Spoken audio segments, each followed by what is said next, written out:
आज से हम अपना नेक्स्ट चैप्टर 16 स्टार्ट करने जा रहे हैं। NCERT class 11th।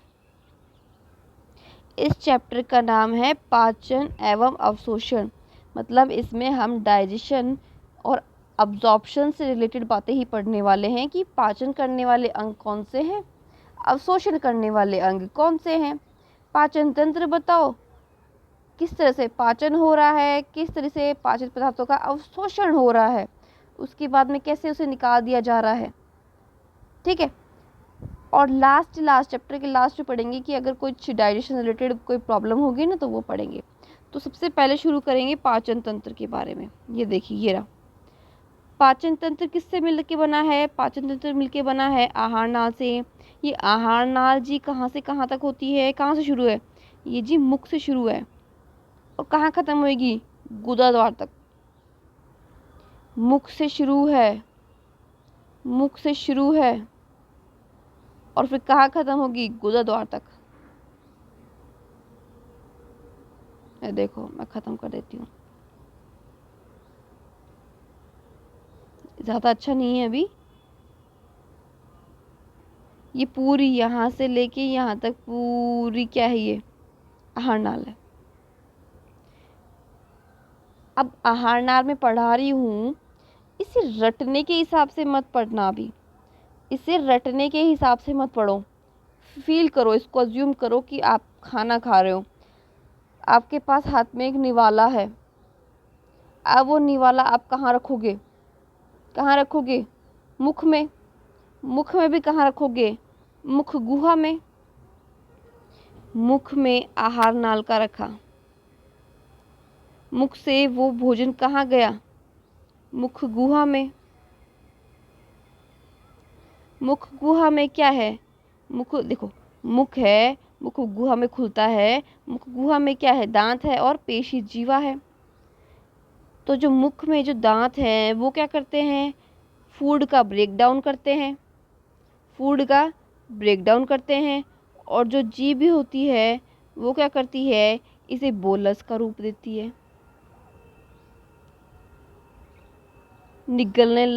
निगलने ऐसा बना के दे देती है, क्योंकि लार का स्त्रवन होता है। अब जो दांत है उससे क्या रिलेटेड क्या बात बोल रहे हैं कि जो दांत होते हैं ना, एक तरीके के जबड़े में एक तरह का सांचा होता है, जिसे जबड़ा, जिसे जौ कहते हैं, उसमें फंसे हुए रहते हैं। इस व्यवस्था को बोलते हैं गर्तदंती। और मनुष्य के जो अधिकांश जो मैमल्स हैं उनके जो दांत हैं वो दो प्रकार के होते हैं। एक होते हैं अस्थाई, जिन्हें दुग्ध के दांत भी बोलते हैं, और एक स्थाई होते हैं। ठीक है। जो वयस्क में स्थायी दांतों से प्रतिस्थापित हो जाते हैं, मतलब जब दूध के दांत गिरेंगे तो ये स्थायी दांत आ जाएंगे। पहला कौन सा है? स्थायी दांत। और दूसरा कौन सा है? अस्थाई। इसके बाद स्थायी दांत। ये परमानेंट है, ये अगर टूटे तो टूटे। दांत व्यवस्था को द्विबारदंती कहते हैं। ठीक है। चलो यहाँ से पहले ये चेन कंप्लीट करते हैं, फिर बाद में नेक्स्ट पैराग्राफ पढ़ती हूँ। जीभ, चलो इसका चैप्टर हो गया। फिर आगे जाके आपको दांत के बारे में समझाना है और थोड़ा बहुत ये बताना है कि जीभ क्या करती है। इसके बाद कहाँ जाएगा आपका फूड? फूड जाएगा आपकी ग्रासनाल में। ग्रासनाल में जाएगा। ग्रासनाल में जाने के बाद मतलब कौन सा पाइप होगा? फूड पाइप की विंड पाइप? Food pipe. उसके बाद कहाँ से कनेक्ट है? उसके बाद आमाशय से कनेक्ट है। आमाशय का अंतिम छोर किससे कनेक्ट है? छोटी आंत से। आमाशय से और क्या कनेक्ट है? लीवर। और क्या कनेक्ट है? पैनक्रियास। छोटी आंत के बाद क्या होगा? बड़ी आंत। और बड़ी आंत आगे मल द्वार में खुल जाएगी। ये सीक्वेंस है, ये सीक्वेंस याद करो, ये सीक्वेंस फॉलो करो, आपको सब समझ में जाएगा। और मुझे लगता है ये रटने की जरूरत नहीं है, क्योंकि आपकी बॉडी की बात हो रही है यहाँ पे, तो कोई सूक्ष्म जीवों की बात नहीं बताई गई है कि छोटे जो प्राणी हैं वो किस तरह से पाचन कर रहे हैं, क्योंकि उसमें ये है ही नहीं पाचन तंत्र।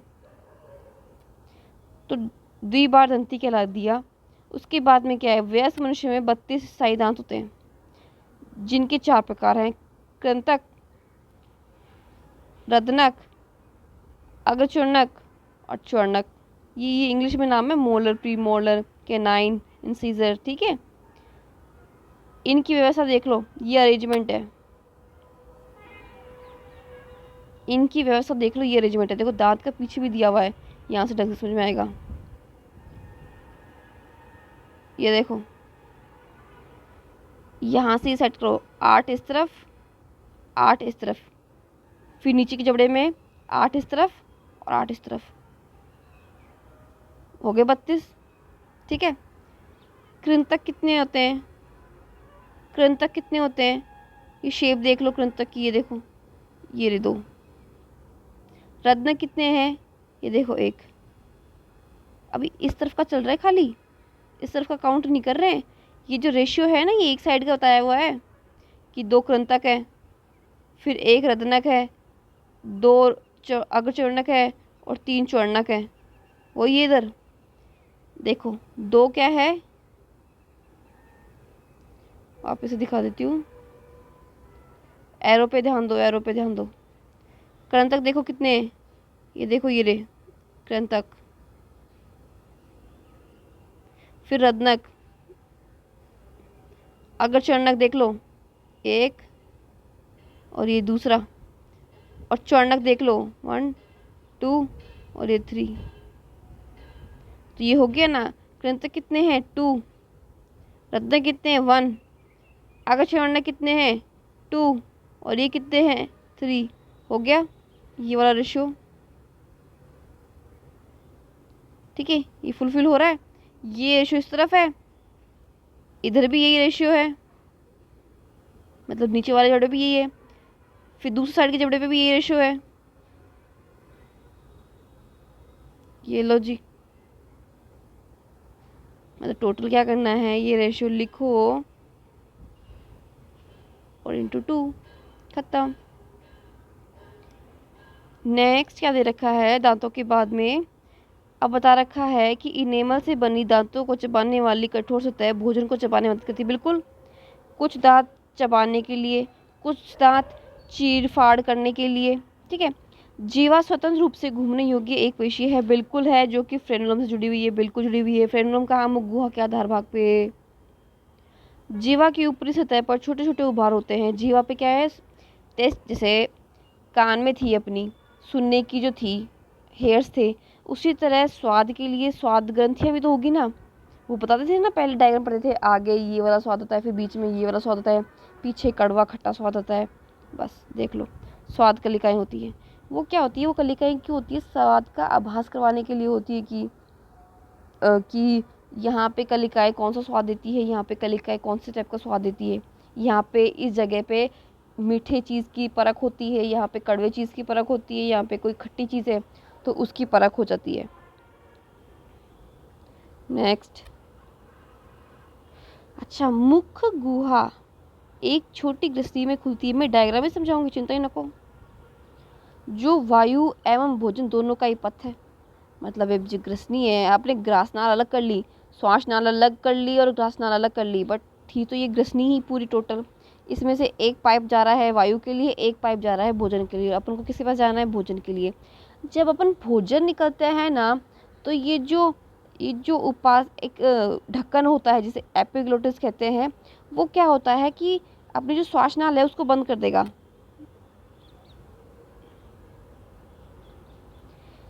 ये है मानो अपनी श्वास नाल, और ये है अपनी ग्रास नाल खाने वाली। जैसे ही फूड का निवाला आया तो ये डायरेक्ट इसी में जाएगा। इसी में क्यों जाता है, क्योंकि यहाँ पे एक ढक्कन नुमा संरचना होती है, ऐसे घाटी, ये ढक्कन हुआ, जिसे एपिग्लोटिस कहते हैं। जिसे क्या बोलते हैं, एपिग्लोटिस। तो ये एपिग्लोटिस क्या करता है, जैसे ही फूड का निवाला आता है, निगल लेते हैं, उसी बीच ये इस ढक्कन को बंद कर देता है। यहाँ पे ये इस श्वास नाल पे ये ढक्कन ऐसे लगा लेता है। ठीक है, ताकि जो भोजन है वो श्वास नाल में बिल्कुल भी ना आ जाए, क्योंकि अगर श्वास नाल में भोजन छोड़ो पानी भी आ गया है ना तो मामला ख़राब हो जाता है उस वक्त के लिए, खांस खांस के पागल हो जाते हैं, आंसू हो जाते हैं। ठीक है, तो वो उपास्थि में ढक्कन का नाम क्या बता दिया मैंने, एपिग्लोटिस। भोजन को निगलते समय श्वास नाली के प्रवेश को रोकती है, ये मैं बता चुकी हूँ आपको। ग्रसिका एक पतली लंबी नली है जो गर्दन, वक्ष व मध्य पट से होते हुए पश्च भाग में जे आकार से थैलीनुमा आमाशय में खुलती है। मतलब इसकी जो एंडिंग है ना, इसकी जो एंडिंग है बाद में जे शेप, देखो जे शेप जैसे आमाशय में जाके खुलेगी। मतलब कि ऐसे नहीं बना रहे हैं, देखो ये समझ जाओ, ये जे शेप, ये तो मैंने आपको जे शेप बताया कि जे शेप, ये बोल रहे हैं कि जे शेप नुमा, लगभग लगभग लगता है कि जे शेप का ही है। क्या है ये थैलीनुमा स्ट्रक्चर, ये आमाशय ही है। ठीक है, नेक्स्ट अब ये जो ग्रसिका है, ग्रसिका का आमाशय, आमाशय में खुलना एक पेशी आमाशय ग्रसिका अवरोधनी द्वारा होता है। देखो ये जो ग्रसिका है ये मुझे पता है कि आमाशय में खुलेगी, इसके लिए यहाँ पे एक बैरियर होता है, इसका नाम बता रहे हैं आमाशय ग्रसिका अवरोधनी द्वार। ठीक है, आमाशय ग्रसनिका ये द्वार, ये नाम है इसका पेशी का। आमाशय गुहा के ऊपरी बाई और भाग में स्थित होता है, बाई साइड में स्थित होता है। 3 तरीके के भाग होते हैं, इतना होता है भाग इसका जठरागम, देखो ये ग्रसिका ही जा रही है देखो, और यहाँ पे वो पेशी होगी, ये वाला टॉप वाला भाग ये जठराग्रम। दूसरा फंडिक, ये देखो दूसरा फंडिक, पहला जठराग्रम, दूसरा फंडिक, और तीसरा है जठर निर्गामी भाग, ये रहा भाग, जो कि कहाँ खुलेगा एंड में जाके, ये ग्रहणी, छोटी आंत। ठीक है, फिर छोटी आंत के बारे में बताया गया है कि जो छोटी आंत है उसमें 3 भाग होते हैं, छोटी आंत में 3 भाग होते हैं। पहला होता है ग्रहणी, मध्य वाला होता है अग्रशुद्रांत्र, ठीक है, और फिर बाद में होता है एंड वाला पार्ट जो लंबा है, बहुत सारी कुंडलित नुमा संरचना है, वो होता है अपना शुद्रांत, कुंडली नुमा।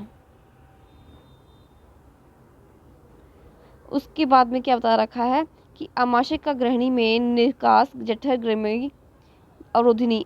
अब यहाँ जो होता है ना, जो जठर निर्गामी और ग्रहणी को जो भाग जोड़ता है वो है जठर निर्गम अवरोधिनी। यहाँ पे क्या था, आमाशय ग्रसिका अवरोधिनी, और यहाँ पे क्या है, जठर निर्गम अवरोधिनी। अब क्या होगा, जो ये शुद्रांत है आज लास्ट वाला पार्ट, ये किस में खुलेगा, ये खुलेगा अंधनाल में, बृहदांत्र में, यहाँ पे बड़ी आंत में। इस तरह से ये कुंडलीनुमा संरचना है।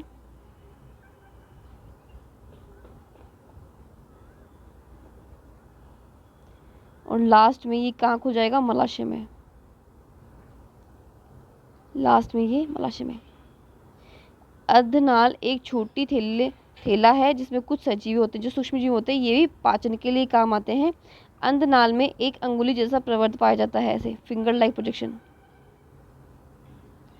ठीक है, लास्ट में एक फिंगर लाइक प्रोजेक्शन मिलता है, अपेंडिक्स बोलते हैं जिसे, अवशेषीय अंग है ये। जो अंधनाल है वो बड़ी आंत में खुलती है जी। वृद्धांत 4 भाग में विभाजित होते हैं, आरोही, अनुप्रस्थ, अवरोही भाग और सिग्माग वृद्धांत। मतलब कि स्टार्टिंग का पार्ट आरोही, फिर ये जो लेटा हुआ ये अनुप्रस्थ, फिर ये अवरोही, और फिर ये देखो सिग्माइड, ये देखो एस, सिग्माग। अवरोही भाग मलाशय में खुलती है, देखो ये अवरोही भाग, देखो ये मैंने आरोही बनाई थी, ये मैंने अनुप्रस्थ बनाई थी, और ये मैंने बना दी आपकी अवरोही भाग, जो कि मलाशय में जाके खुलेगी।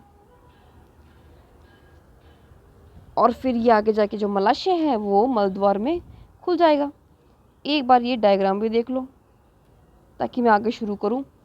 सबसे पहले देखो,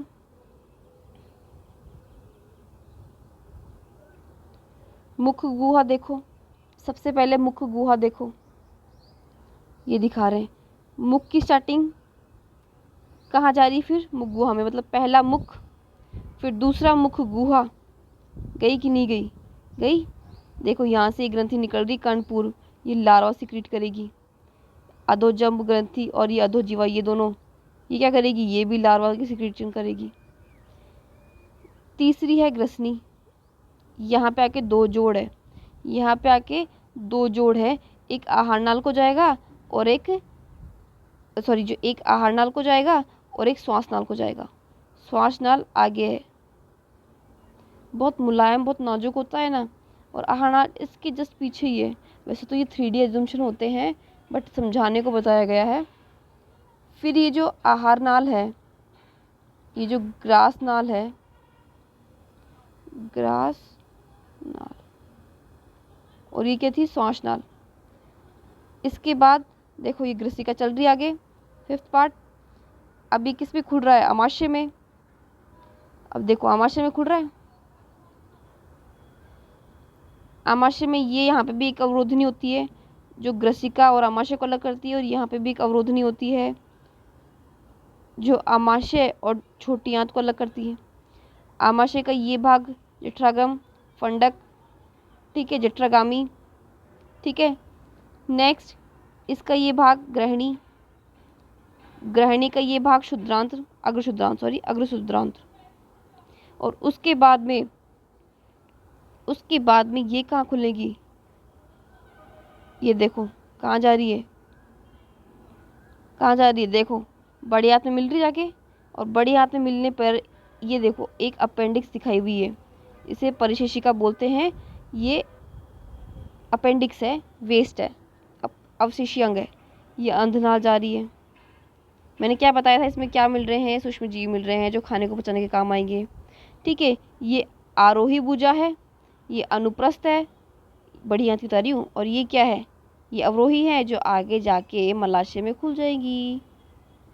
ये मैंने क्लियर कर दिया आपको डायग्राम भी, यहाँ तक क्लियर हो गया है इंट्रोडक्शन। अब इसमें जो आमाशय है ना, उसके बारे में देखो मैं इरेज कर रही हूँ अब ये चीज़, ये देखो मैं इरेज कर रही हूँ क्योंकि मैं समझा दी ये चीज़। अब क्या है कि जो आहार नाल है, देखो देखते जाओ मैं क्या पढ़ाते जा रही हूँ अब। आहार नाल की दीवार में ग्रसिका से मलाशय तक 4 स्तर होते हैं।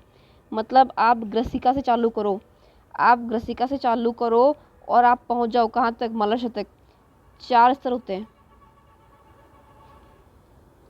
इसका अलग काम होगा, इसका अलग काम होगा, इसका और इसका, ठीक है। सबसे भारी जो होगी वो होगी ये सिरोसा, उसके अंदर मस्कुलेरिस, नाम से पता चल रहा है मसल्स, सब म्यूकोसा, और फिर सबसे अंदर ही अंदर आएगी म्यूकोसा,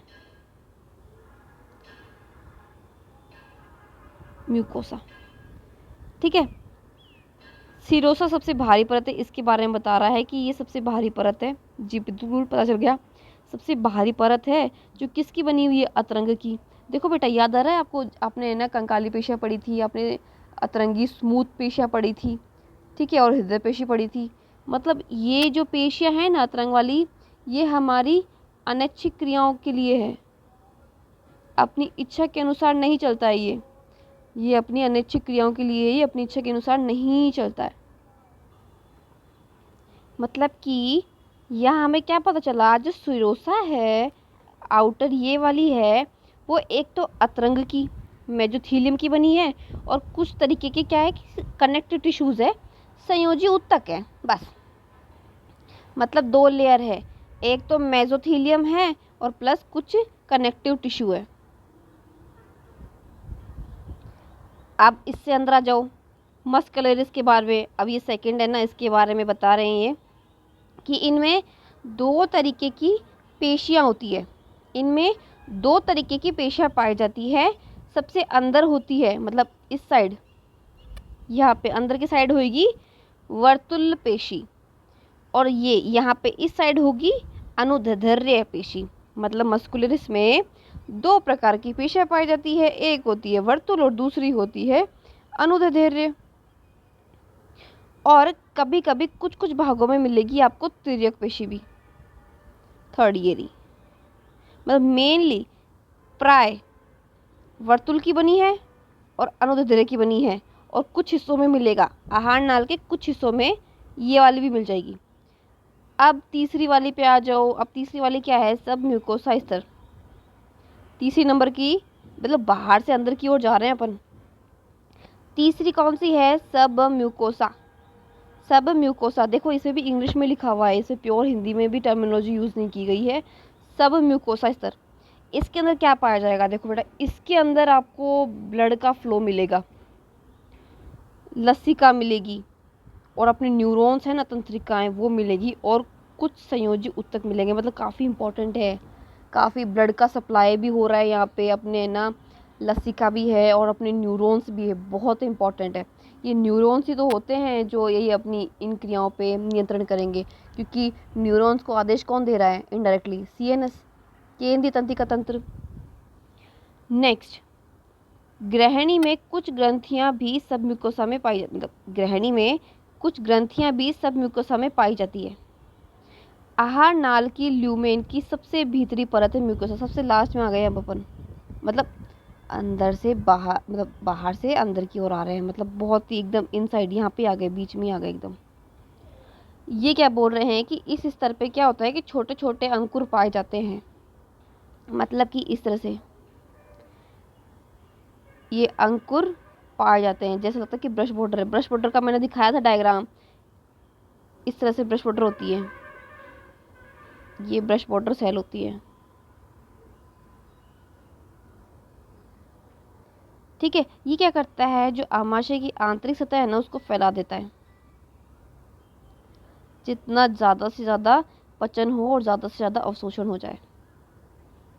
नेक्स्ट, अरे वाह, देखो, चलो ये देखो, ये देखो पहली बाहर वाली सिरोसा, ये देखो सिरोसा, देख लो पहले सिरोसा, फिर देखो ये भीतरी वर्तुल, फिर ये देखो भाई ये अनुदैर्ध्य वाली, फिर ये है सब म्यूकोसा, और ये है म्यूकोसा, और अंदर है ल्यूमेन, ये, और ये जो अंकुर, ये देखो ये अंकुर है, विलाई। ठीक है, इस तरह से पाइप जा रही थी, बीच में से कट कर दिया, और यहाँ से मुंह देखा, ऊपर से टॉप व्यू देखा, तो ये कुछ ऐसा आ रहा था,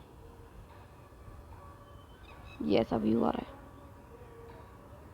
ठीक है, कहाँ पे छोड़ा था अपन ने, कहाँ छोड़ा था अपन ने कि विलाई होती है। ठीक है, कहाँ पे था, विलाई होती है। ठीक है, अंकुर की सतह पर स्थित कोशिकाओं से असंख्य सूक्ष्म प्रवद निकलते हैं, इन सूक्ष्म अंकुर कहते हैं, ब्रश बॉर्डर जैसे लगते हैं, इसके जैसे लगते हैं।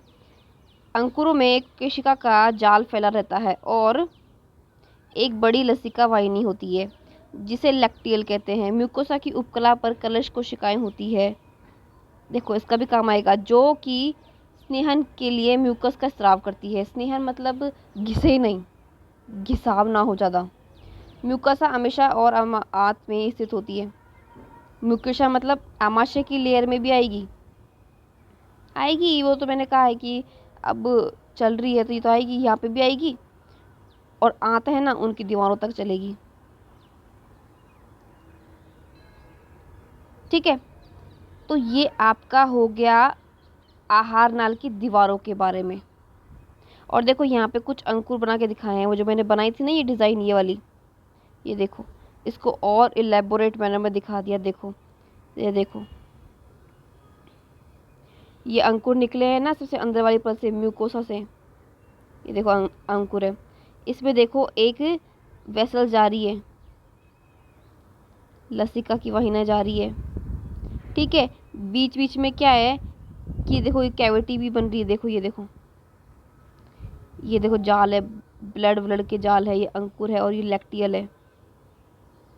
मतलब ये लैक्टियल क्या है, ये लैक्टियल क्या है, ये लसिका वाहिनी तो है, लसिका वाहिका। ठीक है, ये अंदर तक जा रही है, यहाँ तक, इन्हें लैक्टियल कहते हैं। ये लोग क्या करते हैं, काम क्या है इस लैक्टियल का, काम क्या है स्नेहन का, स्नेहन का। तो आज के लिए बस इतना ही। हमने पाचन अंग के बारे में डिटेल में जान लिया है, लाइन टू लाइन एक्सप्लेनेशन देख लिए पाचन तंत्र के बारे में। नेक्स्ट मतलब पाचन तंत्र में जो आहार नाल थी उसके बारे में पूरा डिटेल में जान लिया है। भाई आपने मुख, गुहा, दांत, जीभ, ग्रासनाल, आमाशय, इनकी दीवारें, छोटी आंत, बड़ी आंत, मलद्वार, इनका इंट्रोडक्शन तो ले ही लिया है। आगे क्या आएगी, अब तो क्रियाविधि पढ़ाएंगे, ठीक है। और उससे पहले अपन को कुछ ग्रंथियाँ पढ़नी है, जैसे लाल ग्रंथि पढ़ेंगे, लीवर के बारे में पढ़ेंगे और अग्नाशय के बारे में पढ़ेंगे, ठीक है। मतलब लार के बारे में पढ़ेंगे, यकृत के बारे में पढ़ेंगे और अग्नाशय के बारे में पढ़ेंगे। देखो ये बनाया हुआ है। उसके बाद हम भोजन का पाचन, ये जो क्रियाविधि होती है ना, वो स्टार्ट कर देंगे। उसके बाद क्या आएगा, ये देखो ये पूरी क्रियाविधि चल रही है। अभी तक तो यही चल रही है कि कौन सा एंजाइम निकल रहा है, कौन सा क्या पचाएगा, कौन सा नहीं पचाएगा। शॉर्ट फॉर्म में देखो ये रही, याद करो चार्ट, ये अपना आप ही याद हो जाएगी। चार्ट याद कर लो और सिंपल है, मैं समझा दूंगी। उसके बाद क्या आएगा, अब जो भी फूड पच गया है उसका अवशोषण कैसे होगा, कहाँ होगा, ये बताया जाएगा। ये देखो मुख में क्या हो रहा है, किस तरीके का अवशोषण हो रहा है, आमाशय में, छोटी आंत में, बड़ी आंत में, इसे पूरा आएगा। ये पढ़ेंगे अपन डिटेल में पढ़ेंगे, मैं सिर्फ आपको क्विक व्यू दे रही हूँ। फिर कुछ डिसऑर्डर्स हैं, उसमें आपका चैप्टर ख़त्म हो जाएगा, ठीक है। तो हम कल शुरू करेंगे, हमारे नेक्स्ट लेक्चर में शुरू करेंगे पाचन ग्रंथियों से। पाचन ग्रंथियों से यहाँ से स्टार्ट करना है, इससे पहले हम कंप्लीट कर चुके हैं। तब तक के लिए थैंक यू।